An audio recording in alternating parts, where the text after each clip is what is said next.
که پردې الله اوچتې کړي د ښځې او د خاوند د ډېرو رشتې به ختمې شي. که پردې الله اوچتې کړي د ډېرو وروڼو ورورولي به ختمه شي. که پردې الله اوچتې کړي د ډېرو ملګرو ملګرتیا به ختمه شي. که پردې الله اوچتې کړي د ډېرو ناشنا ناشنا کارونه به راښکاره شي. او که پردې الله اوچتې کړي والله که ما ته او ما او تا د یو بل سره سلام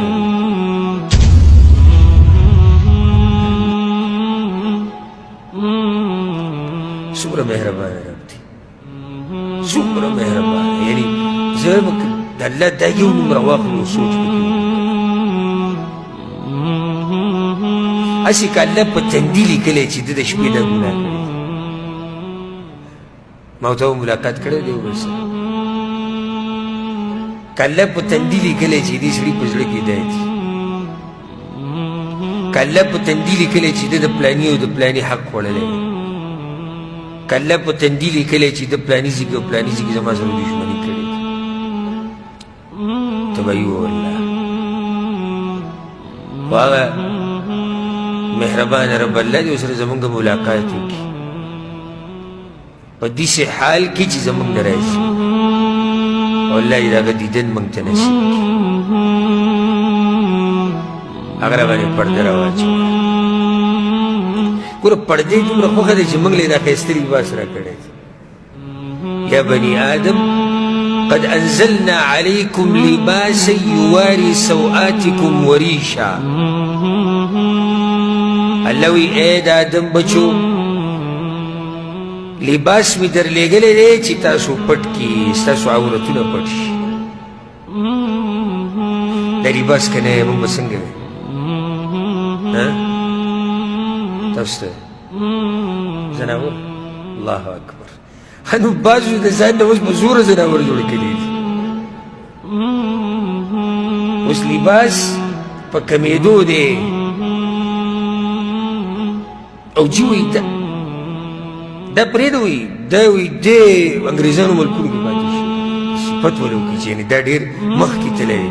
ځم که لغړتوب سره سړی مخکې ځي نو بیا د ټولو نه مخکې دا خره دي او د زناور د ټولو نه مخکې دي ځکه چې هغه مکمل لغړه ګرځي نو بیا خرو ډېره ترقي کړې ده.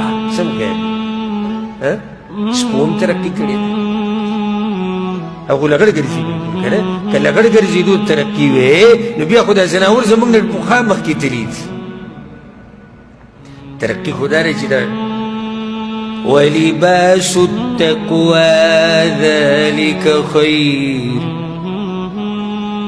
سړی د تقوا لباس ځان له جوړ کړي او بیا دروند لباس ځان له جوړ کړي دا ترقي ده.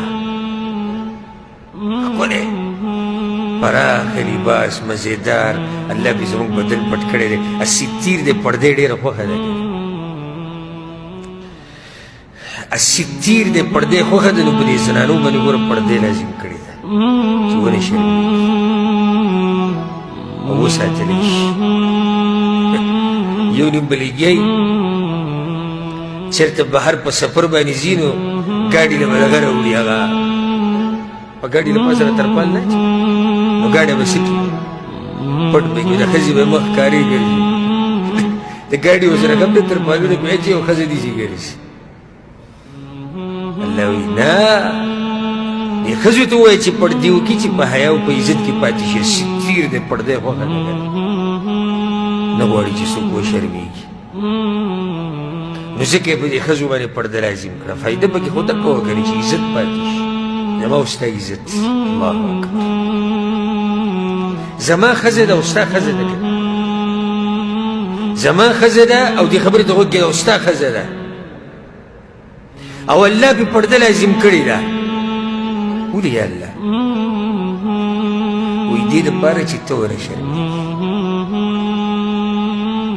دې دپاره چې ستا عزت خراب نه شي دې دپاره چې ستا د زنانه او د ښځې په دې پاکه جامه باندې داغ ونه لګي. دا دی ستیر رب د دې رب په شان مهربان هم بل څوک لیدلی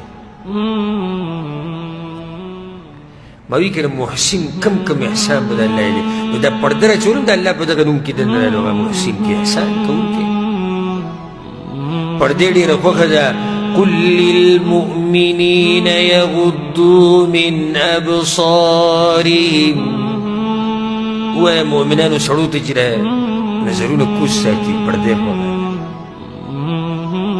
وقل للمؤمنات يغضضن من أبصارهن هو دي زنانو